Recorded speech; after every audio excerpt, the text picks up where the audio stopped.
Hey y'all, welcome to my YouTube channel where we learn together, take action together, and reflect together. My name is Samira and thank you so much for being here. Today we are going to continue our conversation about culturally relevant pedagogy, the theory and framework that is going to transform our classrooms and our schools. Culturally relevant pedagogy says teachers are critically conscious, culturally competent, and they know how to advance student learning. In this video, we will deeply explore critical consciousness. So hop in the car and let's ride.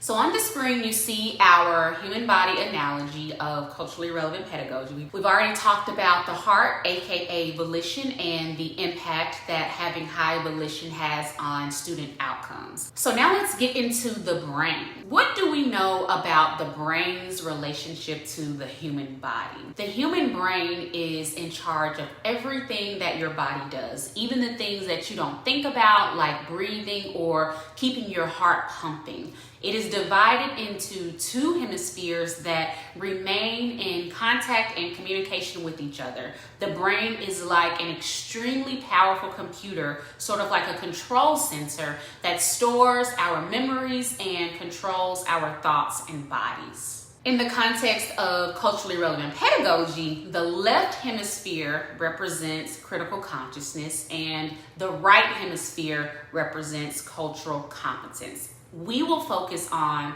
critical consciousness today. Dr. Gloria Ladson-Billings defines critical consciousness, specifically for students, as the ability to thoughtfully critique what they are learning in school and what they are experiencing in society. And a culturally relevant teacher is likely to draw from out-of-school issues to help students develop their critical consciousness. If teachers are charged with developing their students' critical consciousness, then they themselves must be critically conscious. So let's take a deeper dive into what it means to be a critically conscious teacher. We will create a running list together. You all will see keywords and key phrases appear on the screen as I talk through the characteristics of a critically conscious teacher. A critically conscious teacher is introspective and reflective, meaning they think deeply and often about their actions. They acknowledge their strengths and errors and make modifications in order to effectively improve their practice. They gain self-knowledge by deeply reflecting on their identity and how it influences their students in either positive or negative ways. They ask tough questions about their own attitudes and beliefs toward self and others, especially toward their students. They can assess and shift their implicit biases. They critique their own thoughts and practices to ensure they do not reinforce prejudiced behavior. They understand that the process of critical reflection is necessary and ongoing, but also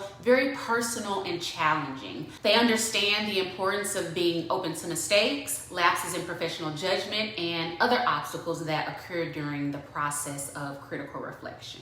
Critically conscious teachers can explain, critique, and challenge social structures and their causes. They have deep knowledge about how society is socially arranged and how the people within the society get their basic needs met. They understand that in societies, social structures significantly impact how people experience education or how kids get their educational needs met in schools. Critically conscious teachers are comfortable talking about issues of identity, culture, and society. They can examine how race, language, ethnicity, social class, and other identity factors shape people's ways of thinking, learning, and their various understandings of the world. They recognize that teaching is not a neutral act. They commit to thinking, feeling, and acting in ways that disrupt systems that maintain and produce social inequities. Culturally relevant teachers have a deep understanding about the role that identity, especially race and class, plays in educational policies and practices. So when teachers develop their critical consciousness, they can support students in developing their critical consciousness. Critically conscious teachers get students to take learning beyond the confines of the classroom, and they create experiences for students to be able to use school knowledge and skills to identify,